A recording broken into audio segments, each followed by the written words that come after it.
নমস্কার student, good afternoon. তো দেখো, আজকেও তোমাদের ক্লাসের টপিক কি রয়েছে?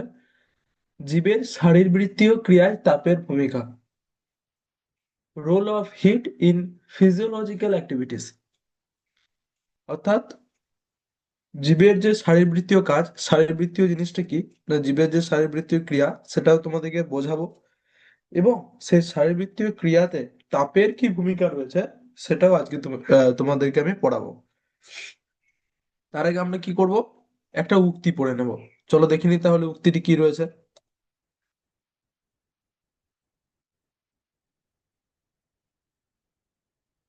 দেখো, একজন ব্যক্তির তোমরা ছবি দেখতে পাচ্ছ, ঠিক আছে?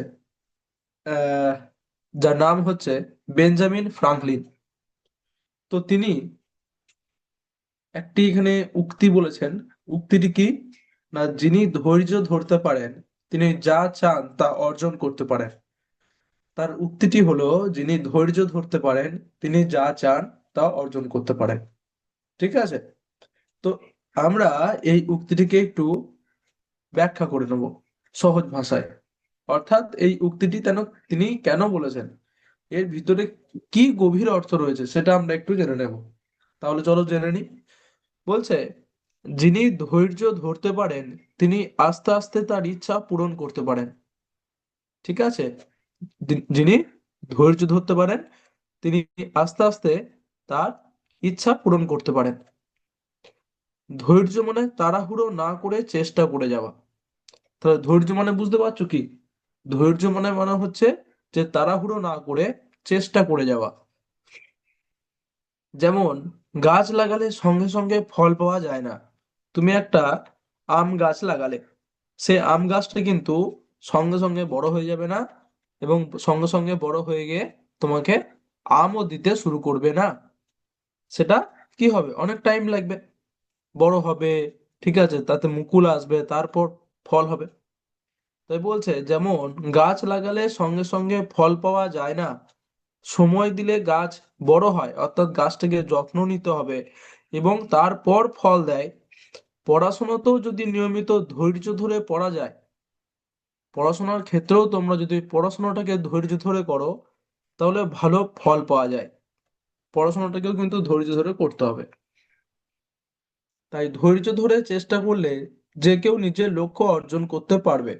অর্থাৎ যার যেটা এম জীবনে, ঠিক আছে, যার যেটা লক্ষ্য সে সেটা পূরণ করতে পারবে যদি ধৈর্য ধরে পড়াশোনাটা করো বা ধৈর্য ধরে যে কোনো কিছু চেষ্টা করো। ঠিক আছে? ওকে, এটাকে আমি একটু ইংরেজিতে বলে দিচ্ছি, শোনো। A person who can be patient can achieve what he wants. Patience means not rushing and continue to try. For example, when we plant a tree, we do not get fruits immediately. With time, the tree grows and gives fruits. In studies also, if we study regularly with patience, we get good results. So, by being patient and trying continuously, anyone can achieve their goal. তাহলে আশা করছি তোমরা এই উক্তিটি খুব ভালোভাবে বুঝতে পেরেছো। ঠিক আছে? এবং এই উক্তিটি তোমরা তোমাদের নিজেদের জীবনে অবশ্যই কাজে লাগাবে। এরপর আমরা কি করব? এরপর আমরা চলে যাব আমাদের যে মেন টপিক সেটাতে। মেন টপিক হচ্ছে, দেখো কি, দেখে নি। মেন টপিক হচ্ছে, ইংরেজিতেও লেখা আছে, বাংলাতেও লেখা আছে, role of heat in physiological activities. জীবের শারীরবৃত্তীয় ক্রিয়ায় তাপের ভূমিকা। ঠিক আছে? এটা হচ্ছে আমাদের আজকের টপিক। তাহলে জীবের শারীরবৃত্তীয় ক্রিয়ায় তাপের ভূমিকা জানতে গেলে, অর্থাৎ তাপের ভূমিকা কি সেটা জানতে গেলে আমাদেরকে কি করতে হবে, আগে জানতে হবে না জীবের শারীরবৃত্তীয় ক্রিয়া জিনিসটা কি, তাই না? ফিজিওলজিক্যাল অ্যাক্টিভিটিস এই জিনিসটা আগে কি, তারপরে আমরা জানতে পারবো যে তাপের ভূমিকা কি। তাহলে প্রথমে আমরা জানবো ফিজিওলজিক্যাল অ্যাক্টিভিটিস বা জীবের শারীরবৃত্তীয় ক্রিয়া। দেখে নি কি রয়েছে।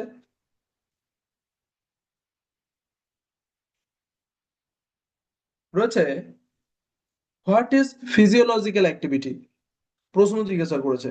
শারীরবৃত্তীয় ক্রিয়া কি, যেটা তোমাদেরকে প্রথমেই জানতে হবে। দেখো, শারীরবৃত্তীয় ক্রিয়া কি, হোয়াট ইজ ফিজিওলজিক্যাল অ্যাক্টিভিটি। বলছে all life processes inside living beings are called physiological activities.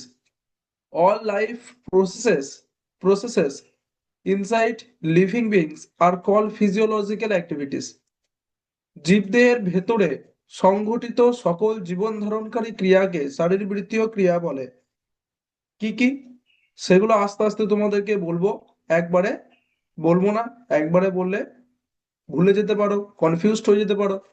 তাই প্রথমেই তোমাদেরকে যেটা জানতে হবে সেটা হচ্ছে শারীরবৃত্তীয় ক্রিয়া কি। বলছে জীবদেহের ভেতরে, জীবদেহ বলতে সেটা মানুষ হতে পারে, অন্যান্য জীব হতে পারে। জীব বলতে যাদেরই জীবন আছে তারাই হচ্ছে জীব। শুধু মানুষ জীব নয়, বা একটা কুকুর বা ভেড়া সে কিন্তু জীব নয়। জীব হচ্ছে যার জীবন আছে সে হচ্ছে জীব। একটা গাছও হচ্ছে জীব, কার জীবন আছে।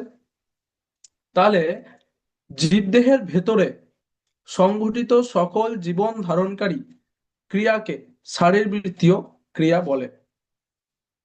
ঠিক আছে, জীবদেহের ভেতরে সংঘটিত সকল জীবন ধারণকারী ক্রিয়াকে শারীরবৃত্তীয় ক্রিয়া বলে।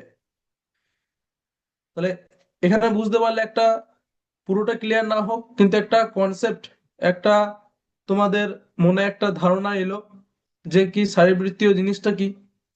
না, জীবদেহের ভেতরে সংঘটিত সকল জীবন ধারণকারী ক্রিয়া, অর্থাৎ একটা একটা জীবদেহের ভেতরে, ঠিক আছে, সেই জীবটাকে বেঁচে থাকার জন্য তার শরীরের ভেতরে যা যা ক্রিয়া চলে, যা যা কাজ হয় শরীরের ভেতরে, সেগুলোকে বলছে শারীরবৃত্তীয় ক্রিয়া। যেমন আমি সহজ একটা বলে রাখি, প্রত্যেকটা জীবই কি করে শ্বাস প্রশ্বাস নেয়, ছাড়ে। এটা একটা হচ্ছে জীবের শারীরবৃত্তীয় ক্রিয়া। খুব সহজ একটা উদাহরণ দিয়ে বললাম যাতে প্রথমেই একটু ক্লিয়ার হয়ে যায়। আরো বুঝতে পারবে ডিটেলসে পরে, এখনই জানতে পারবে। নেক্সট পেজে দেখবো কি রয়েছে, ইম্পর্টেন্স অফ হিট, তাপের গুরুত্ব। এবারে জানবো যে জীবের শারীরবৃত্তীয় ক্রিয়ায় তাপের ভূমিকা কি। বলছে heat controls chemical reaction in the body. তাপ জীবদেহের রাসায়নিক বিক্রিয়াকে নিয়ন্ত্রণ করে। তাহলে এখানে তোমরা দুটো জিনিস বুঝতে পারলে, একটা হচ্ছে জীবন ধারণ করার জন্য জীবের শরীরে রাসায়নিক বিক্রিয়া ঘটে। ঠিক আছে, যেমন কোনো খাবার খেলে সে খাবারটাকে হজম করা, সেটাও একটা রাসায়নিক বিক্রিয়া। ঠিক আছে, এই যে এই বিক্রিয়া, আরো এটা একটা এরকম বহু বিক্রিয়া, আমার রাসায়নিক বিক্রিয়া আমাদের জীবদেহে শরীরে ঘটে। তো এই heat controls chemical reaction in the body. তাপ কি করে জীবদেহের ভেতরে যে সে রাসায়নিক বিক্রিয়াগুলো ঘটে সেগুলোকে নিয়ন্ত্রণ করে থাকে। ঠিক আছে, এটা হচ্ছে তাপের 1 নম্বর কাজ বা গুরুত্ব বলতে পারো, ভূমিকা বলতে পারো। ঠিক আছে, যে কি, না, তাপ জীবদেহের যে রাসায়নিক বিক্রিয়া সেগুলোকে নিয়ন্ত্রণ করে, কন্ট্রোল করে। তারপরে দেখি আর কি রয়েছে কাজ। Role of heat in enzymes, এনজাইমে তাপের ভূমিকা। প্রথমেই বলে রাখি, এনজাইম হচ্ছে জীবদেহের ভেতরে থাকা একটা প্রোটিন। ঠিক আছে, জীবদেহের ভেতরে থাকা এক ধরনের প্রোটিন, সেটা হচ্ছে এনজাইম। তো এই এনজাইমে তাপের কি ভূমিকা রয়েছে, না enzyme work best at suitable temperature. উপযুক্ত তাপমাত্রায় এনজাইম সবচেয়ে ভালো কাজ করে। বুঝতে পেরেছো, খুব বেশি তাপমাত্রাতেও নয়, খুব কম তাপমাত্রাতেও নয়, এনজাইম উপযুক্ত তাপমাত্রায় ভালো কাজ করে। এটা মনে রাখতে হবে। তোমরা ভালো করে ক্লাসটা শুনবে যাতে আমি শেষে তোমাদেরকে যে প্রশ্নগুলো জিজ্ঞাসা করব ওয়ার্ড বল অ্যাক্টিভিটির মাধ্যমে, সেগুলোর উত্তর যাতে তোমরা দিতে পারো। ঠিক আছে, খুব ইজি টপিক।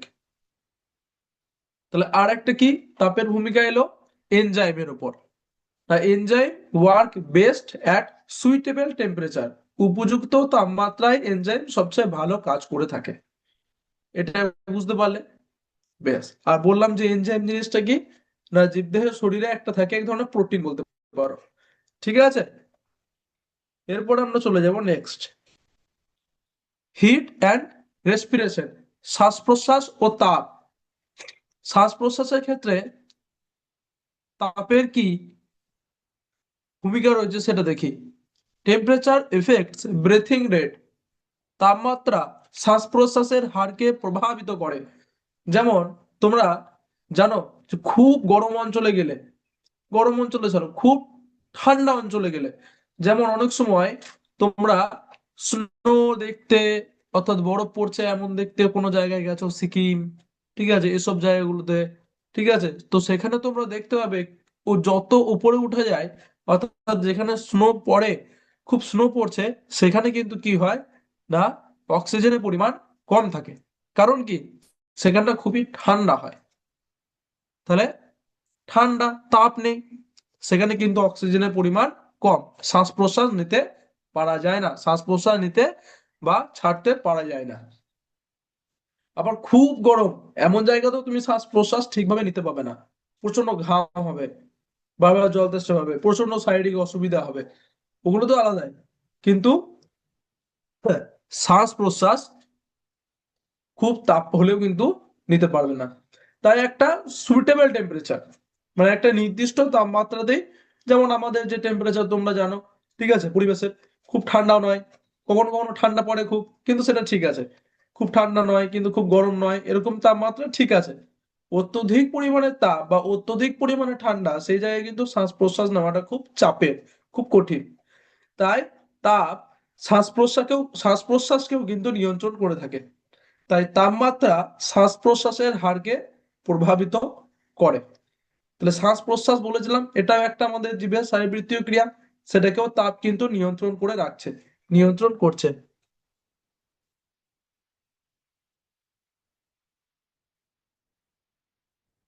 এরপর কি করব, এরপর আমরা নেক্সট দেখবো কি রয়েছে, হিট ইন ডাইজেশন, পরিপাকে তাপের ভূমিকা। এই যে বললাম খাবার হজমে, খাবার হজমে তাপের কি ভূমিকা রয়েছে দেখি। Proper temperature is needed for digestion, পরিপাকের জন্য সঠিক তাপমাত্রা প্রয়োজন। তাহলে বুঝতে পারছো আমাদের শরীরের ভেতরে যে খাবার হজম হবে, তার জন্যও কিন্তু, বা পরিপাক, পরিপাক মানে হচ্ছে ওই হজম হওয়া ভালো ভাষায়, ঠিক আছে, ডাইজেশন, তো সেটার জন্য কিন্তু একটা তাপমাত্রার, সঠিক তাপমাত্রা প্রয়োজন, খুব গরম নয় খুব ঠান্ডা নয়, এরকম তাপমাত্রার প্রয়োজন হয়। ওকে, এক মিনিট।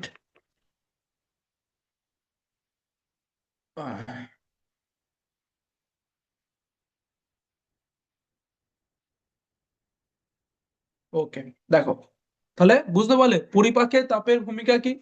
পরিপাকে তাপের ভূমিকা হচ্ছে পরিপাক করার জন্য বা খাবার হজমের জন্য, ডাইজেশনের জন্য আমাদের একটা নির্দিষ্ট পরিমাণ তাপমাত্রার প্রয়োজন হয়। আমাদের কেন বলছি, পুরো জীব, জীবের, প্রত্যেকটা জীবের। বেশ, এরপর আমরা চলে আসব, আরেকটা বলি এখানে, যে যে যেখানে থাকে তার তাপমাত্রা তেমন হয় এমন নয়, একটা নির্দিষ্ট ফিক্সড আছে। যেমন মেরু ভাল্লিক, সরি ভাল্লিক বলছি, ভাল্লুক, মেরু ভাল্লুক, ওরা কোথায় থাকে, ওরা থাকে বরফের দেশে, তো তাদের ডাইজেশনের তাপমাত্রা আলাদা হবে। আবার রাজস্থানে যে থাকে যেসব প্রাণী, ঠিক আছে, উট আর এরা, তারা কি করে, তাদের ডাইজেশনের তাপমাত্রা আলাদা হবে। আবার আমরা থাকি নাতিশীতোষ্ণ, না শীত না উষ্ণ, ঠিক আছে, তো আমাদের ডাইজেশনের তাপমাত্রা আলাদা হবে, এটা কিন্তু মনে রাখতে হবে, সবার কিন্তু এক নয়। এবার আমরা চলে যাব 7 নম্বর পেজে, হিট ইন প্লান্টস। বলেছিলাম জীবের বলতে কি, জীবের মধ্যে একটা, আমরা, তোমরা বলবে গাছ চলাফেরা করে না কিছু না, তাহলে ওটা তো জীব নয়। ঠিক বলেছো, চলাফেরা করতে পারে না, কিন্তু গাছের জন্ম হয়, মৃত্যু হয়, গাছ বাড়ে, ঠিক আছে, বৃদ্ধি পায়, তো গাছকে আমরা জীবের ভেতরে ধরতে পারি। হিট ইন প্লান্টস, উদ্ভিদের তাপের ভূমিকা কি, না ফটোসিনথেসিস ডিপেন্ডস অন টেম্পারেচার, সালোক সংশ্লেষ তাপমাত্রার উপর নির্ভরশীল। তোমরা জানো সালোক সংশ্লেষ প্রক্রিয়া কি, সালোক সংশ্লেষ প্রক্রিয়ার মধ্যে গাছ কি করে, খাবার তৈরি করে, ঠিক আছে, সালোক সংশ্লেষ কোন কোন উদ্ভিদের হয়, সবুজ উদ্ভিদের বেশি হয় সালোক সংশ্লেষ, তাহলে এখানে আর একটা জিনিস মনে রাখতে হবে, সালোক সংশ্লেষ বা ফটোসিনথেসিস হওয়ার জন্য কিন্তু সূর্যালোক বা সূর্যের তাপের প্রয়োজন হয়, এবং সেটা নির্দিষ্ট পরিমাণে। যদি প্রচুর পরিমাণে তাপ হয় তাহলে সবুজ উদ্ভিদ শুকিয়ে যাবে, মারা যাবে, তাই সালোক সংশ্লেষও হতে পারবে না। এবং ঠান্ডা হয় তাহলে কিন্তু গাছ মারা যাবে। তাই একটা নির্দিষ্ট তাপমাত্রা এখানেও দরকার হয় ফটোসিনথেসিস বা সালোক সংশ্লেষের জন্য। তাহলে এখানেও উদ্ভিদেও তাপের ভূমিকা রয়েছে। তাহলে এই যে উদ্ভিদের থেকে আমরা ফলমূল পাচ্ছি কিসে থেকে, সালোক সংশ্লেষের জন্য। এবং সালোক সংশ্লেষ কিসের জন্য হচ্ছে, তাপমাত্রার জন্য, অর্থাৎ নির্দিষ্ট পরিমাণ তাপের জন্য। কিছু কিছু উদ্ভিদ যেগুলো মরুভূমিতে থাকে তার আলাদা তাপমাত্রা থাকে সালোক সংশ্লেষের জন্য, আমাদের এখানকার আলাদা, বরফের আলাদা। তো এরকম বিভিন্ন পরিবেশ, যেখানকার যেমন পরিবেশ সেরকম তাপমাত্রা কিন্তু থাকে। ঠিক আছে, ফটোসিনথেসিস বা সালোক সংশ্লেষের জন্য। ওকে, তাহলে বুঝতে পারলে হিট ইন প্ল্যান্ট, উদ্ভিদেও কিন্তু তাপের ভূমিকা এইভাবে রয়েছে। লাস্ট পেজ দেখে নি। কনক্লিউশন, উপসংহারে কি বলছে, heat is essential for life process, জীবন ধারণের জন্য তাপ কিন্তু অপরিহার্য। বুঝতে পেরেছো তাপ কতটা দরকার, জীবন ধারণের জন্য কিন্তু তাপ অপরিহার্য। কেন, সেগুলো আগের পেজগুলোতে জানতে তোমরা পারলে। আমাদের কি, অন্যান্য প্রাণীদের কি, উদ্ভিদদের কি, সবই জানতে পারলে কেন তাপ প্রয়োজন। ঠিক আছে, জীবের শারীরবৃত্তীয় ক্রিয়ায় তাপের ভূমিকা এত অব্দি ছিল। এরপর আমরা কি করব, এরপর এই বিষয়ে একটা ওয়ার্ড ওয়াল অ্যাক্টিভিটি করব। ঠিক আছে, ওয়ার্ড ওয়াল অ্যাক্টিভিটি।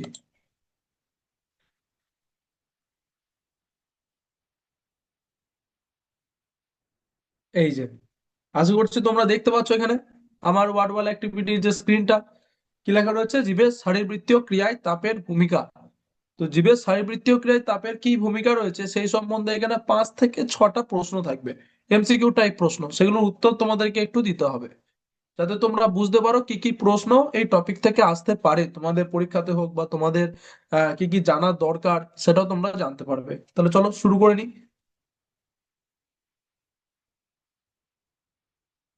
স্টার্ট।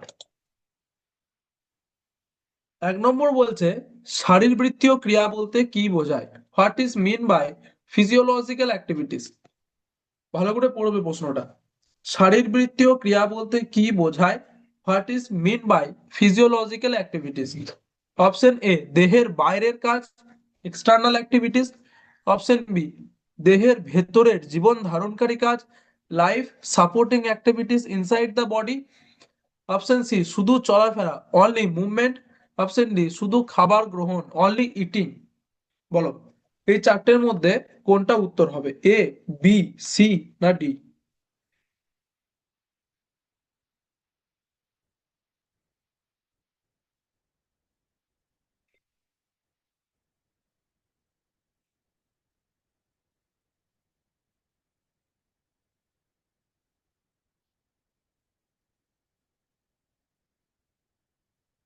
তাহলে আমি বলে দিই, শারীরবৃত্তীয় ক্রিয়া বলতে কি বোঝায়, না অপশন বি, দেহের ভেতরে জীবন ধারণকারী কাজ, life supporting activities inside the body. একদম ঠিক। নেক্সট প্রশ্ন দেখে নেবো তোমাদের জন্য। নেক্সট প্রশ্ন, 2 নম্বর প্রশ্ন রয়েছে, জীবদেহের রাসায়নিক বিক্রিয়া সবচেয়ে ভালো হয় dash, chemical reaction in living bodies ochre best at dash. কোন টাইমে, অপশন এ, খুব মানে কোন তাপমাত্রায়, খুব কম তাপমাত্রায়, very low temperature. Option B, খুব বেশি তাপমাত্রায়, very high temperature. Option C, উপযুক্ত তাপমাত্রায়, সুইটেবল টেম্পারেচার। না ডি, শূন্য তাপমাত্রায়, জিরো টেম্পারেচার। বলো তো উত্তর কোনটা হবে, অপশন এ, বি, সি না ডি।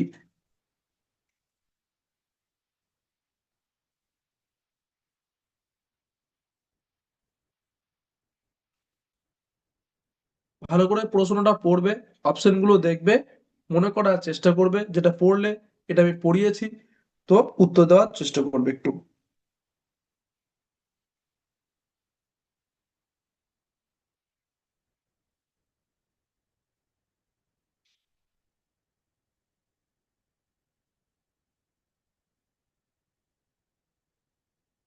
তাহলে এটার উত্তর হবে, জীবদেহে রাসায়নিক বিক্রিয়া সবচেয়ে ভালো হয় অপশন সি, উপযুক্ত তাপমাত্রায়, সুইটেবল টেম্পারেচারে। ঠিক আছে, দেখি। একদম ঠিক। 3 নম্বর প্রশ্ন, এনজাইম কি? What are enzymes? Option A, শক্তি উৎপাদক পদার্থ, এনার্জি প্রডিউসার্স। অপশন বি, জীবদেহের প্রোটিন যা বিক্রিয়া দ্রুত ঘটায়, proteins that speed up reactions. Option C, খাদ্য পদার্থ, ফুড সাবস্টেন্সেস। অপশন ডি, বর্জ্য পদার্থ, ওয়েস্ট ম্যাটেরিয়ালস। এনজাইম কি? বলেছিলাম আমি তোমাদেরকে পড়ানোর সময়, এনজাইম কি? What are enzymes? বলো তো, অপশন এ, বি, সি নাকি ডি, কোনটা হবে এর উত্তর?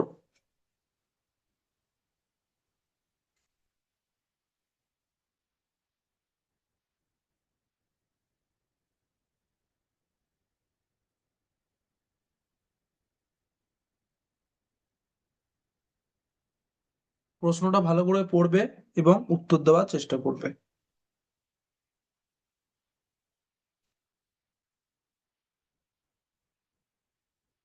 তো এটার উত্তর হবে, এনজাইম হলো জীবদেহের প্রোটিন যা বিক্রিয়া দ্রুত ঘটায়, protein that speed up reactions.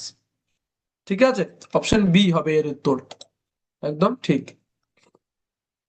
4 নম্বর প্রশ্ন দেখে নিই।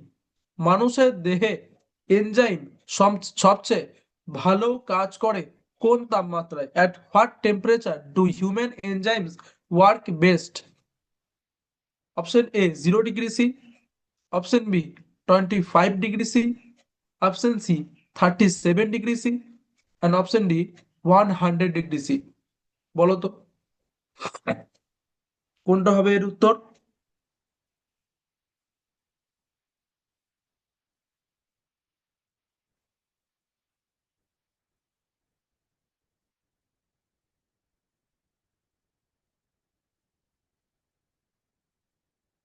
প্রশ্নটা পড়ো ভালো করে এবং অপশনগুলো দেখো, দিয়ে উত্তর দেওয়ার চেষ্টা করো। মানুষের দেহে এনজাইম সবচেয়ে ভালো কাজ করে কোন তাপমাত্রায়?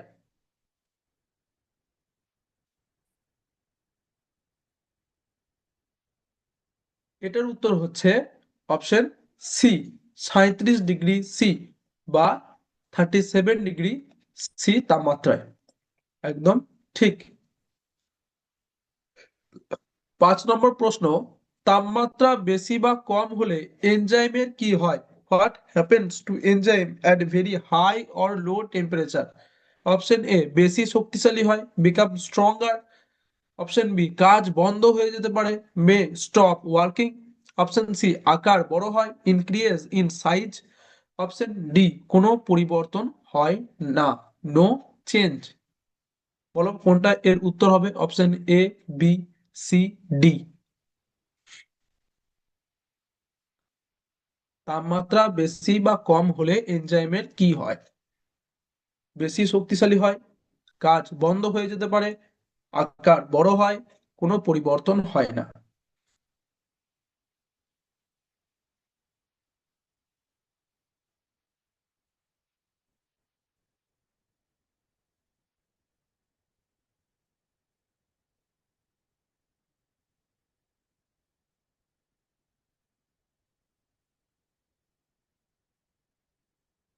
তো এটার উত্তর হচ্ছে অপশন বি, কাজ বন্ধ হয়ে যেতে পারে, মে স্টপ ওয়ার্কিং।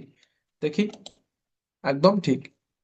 লাস্ট প্রশ্ন তোমাদের জন্য, 6 নম্বর প্রশ্ন, ঠান্ডা আবহাওয়ায় শ্বাস প্রশ্বাসের হার সাধারণত dash? In cold whether the breathing rate usually dash. Option A, বেড়ে যায়, ইনক্রিজেস। অপশন বি, কমে যায়, ডিক্রিজেস। অপশন সি, একই থাকে, রিমেন সেম। অপশন ডি, বন্ধ হয়ে যায়, স্টপস। বলতো, ঠান্ডা আবহাওয়ায় শ্বাস প্রশ্বাসের হার সাধারণত কি হয়? বেড়ে যেতে পারে, শ্বাস প্রশ্বাসের হারটা কমে যেতে পারে, একই থাকতে পারে, বা বন্ধ হয়ে যেতে পারে।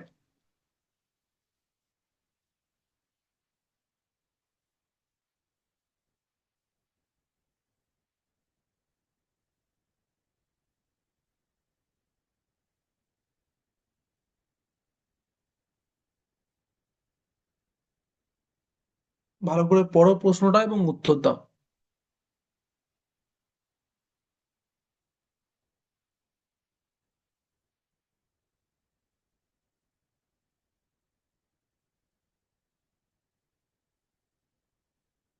এটার উত্তর হবে অপশন বি, কমে যায়, ডিক্রিজেস।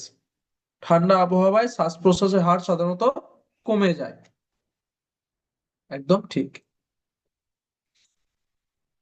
দেখো, গেম কমপ্লিট। ছটার মধ্যে ছটাই উত্তর তোমরা দিয়ে ফেলেছো। উত্তরগুলো ঠিক হয়েছে না ভুল একটু দেখে নাও। দেখো, 1, 2, 3 এগুলো সব ঠিক দিয়েছো উত্তর। 4, 5, 6 সবকটাই, অর্থাৎ ছটা প্রশ্নের উত্তরই তোমরা কিন্তু সঠিক দিয়েছো। Very good. এরপর কি করব? এরপর আমরা একটা এই টপিকেই 5টা ডিকটেশন করে নেব, শ্রুতি লিখন কিভাবে, সেটা আমি তোমাদের দেখাচ্ছি। দেখো, এই যে একটা খাতা এবং একটা পেন নেবে তোমরা, দিয়ে কি করবে, দিয়ে ঠিক এইভাবে খাতার বাঁদিকে ওপরে নিজের নাম লিখবে, নেম ইংরেজিতে, নিজের নাম লিখবে, নিজে নিজের, ঠিক আছে। তারপর রোল নাম্বার লিখবে তোমার ক্লাসের, ঠিক আছে। তোমাদের কি রোল নাম্বার, কোন রোল নাম্বার ধরে তোমাদের ডাকা হয়, সেই রোল নাম্বারটা লিখবে, ঠিক আছে। বিভিন্ন রকম হতে পারে, 1, 2, 3, 4 100 অব্দি যে কোনো কিছু হতে পারে। তো যার যেটা রোল নাম্বার নিজের ক্লাসে, সেই রোল নাম্বারটা লিখবে। এবং গ্রেড, মানে তোমরা কোন ক্লাসে পড়ো সেই ক্লাসটা লিখবে। যেমন তোমরা ক্লাস 7-এ পড়ো, তাই না, তাহলে ক্লাস 7 লিখবে। এবং যদি তোমাদের কোনো সেকশন থাকে A, B, C, সেই সেকশনটা এখানে লিখবে বড় হাতে, ঠিক আছে। এ হলে ক্যাপিটালের এ, বি হলে ক্যাপিটালের বি, এরকম করে। আর যদি না থাকে সেকশন, তাহলে কোনো অসুবিধা নেই, লেখার দরকার নেই, শুধু গ্রেড 7 লিখে দেবে। তাহলে এই তিনটে চট করে লিখে নাও।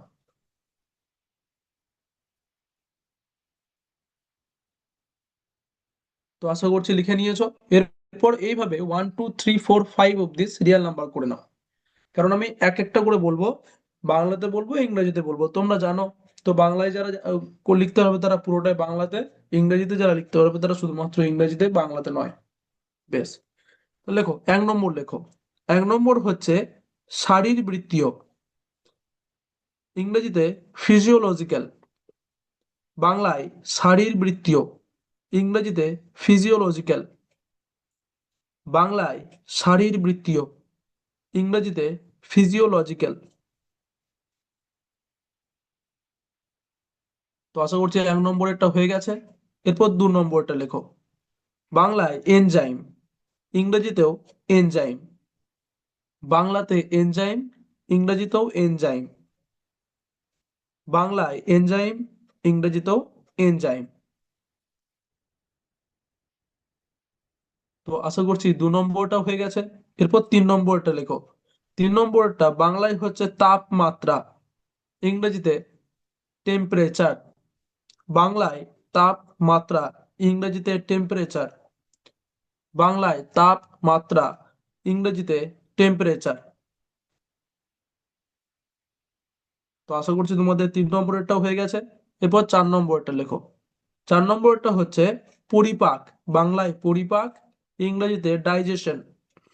বাংলায় পরিপাক, ইংরেজিতে ডাইজেশন। বাংলায় পরিপাক, ইংরেজিতে ডাইজেশন। 4 নম্বরটা হয়ে গেছে। 5 নম্বর লাস্ট লেখো। 5 নম্বর বাংলায় সালোক সংশ্লেষ, ইংরেজিতে ফটোসিনথেসিস। বাংলায় সালোক সংশ্লেষ, ইংরেজিতে ফটোসিনথেসিস। বাংলায় সালোক সংশ্লেষ, ইংরেজিতে ফটোসিনথেসিস। তো আশা করছি 5টা ডিকটেশনই তোমাদের কমপ্লিট হয়ে গেছে। তো তোমাদেরকে এবার কি করতে হবে, এই তোমাদের যে খাতাতে লিখলে এই 5টা ডিকটেশন, তোমাদের টিচার্সদের বলতে হবে আমাদের যে বিদ্যাশক্তি, ওয়েস্ট বেঙ্গলের বিদ্যাশক্তির যে গ্রুপ আছে হোয়াটসঅ্যাপে, সেখানে পাঠিয়ে দিতে, ঠিক আছে, ফটো তুলে তোমাদের এই খাতার ছবিগুলো। ওকে, তাহলে আজকে ক্লাস এতটা অবধি। ঠিক আছে, কোনো অসুবিধা থাকলে অবশ্যই জিজ্ঞাসা করবে। Thank you. জয় বিদ্যাশক্তি, জয় ভারত, জয় হিন্দ।